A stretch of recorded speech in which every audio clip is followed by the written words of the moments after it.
Whitby, England, today a seaside town, but the spiritual heritage of this town dates all the way back to the 7th century.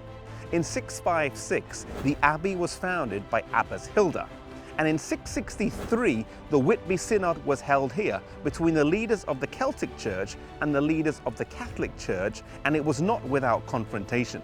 This synod set the dates for Easter that are kept by the church today, and it also led to the establishment of the Roman religion elsewhere in England.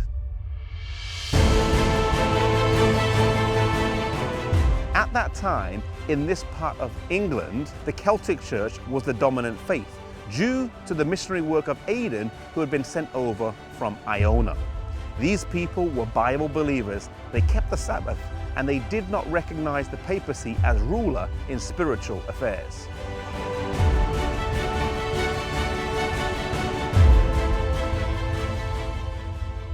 Coleman was the successor of Finan. Finan was a successor of Aidan, who originally started the work here in England. And Coleman had only been working for 3 years when the Council of Whitby was called. He had a couple of things against him. Firstly, that he had only been working for 3 years. Secondly, that his opponent, Wilfrid, was well drilled in the papal arguments. And thirdly, that the Queen of the King was Catholic. The principal question of the debate was, when would the date of Easter lie? Now, Wilfrid had spent 4 years before this in Rome, where he was well studied, and he wanted to come back here to Northumbria, determined to bring the Celtic Church into subjugation. He wanted an open debate.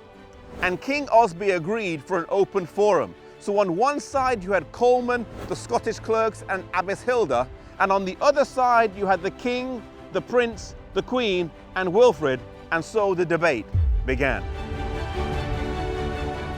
Coleman skillfully answered the questions in regards to Easter, but Wilfrid brought the debate around to the issue of Peter's authority and eventually succeeded in convincing the king of his arguments. The king and the people decided to conform to the pretended superiority of the papal Easter and thus align the church in England with the papacy, a shift from its original roots. Coleman soon left for the island of Iona, and following this, 4 dark centuries followed in England. Soon after, the Danish Vikings swept through England, bringing with them a flood of paganism. The Celtic Church would remain strong in Scotland, in Wales, and in Ireland, but even in England, followers of truth would persist over the centuries. The seed sown by Aidan, Finan, and Coleman would continue, so that when John Wycliffe began his marvelous revival centuries later, his followers are thought by some to be those who maintained from generation to generation the doctrines of Aidan.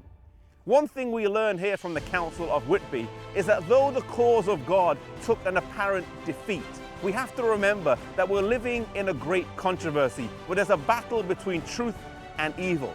And like in the words of the song, Once to Every Man and Nation, where the words go, though the cause of evil prosper, yet 'tis truth alone is strong. Sometimes in our life or in our work, it can look like the cause of God is taking a beating. It can look like the cause of God is suffering. Yet we need to remember that we're living in a great controversy. There's a battle between truth and error, between right and wrong, between God and Satan. If we abide in Christ, if we align ourselves with God, we can know that we will always end up on the winning side, though on the way there will sometimes be apparent defeats.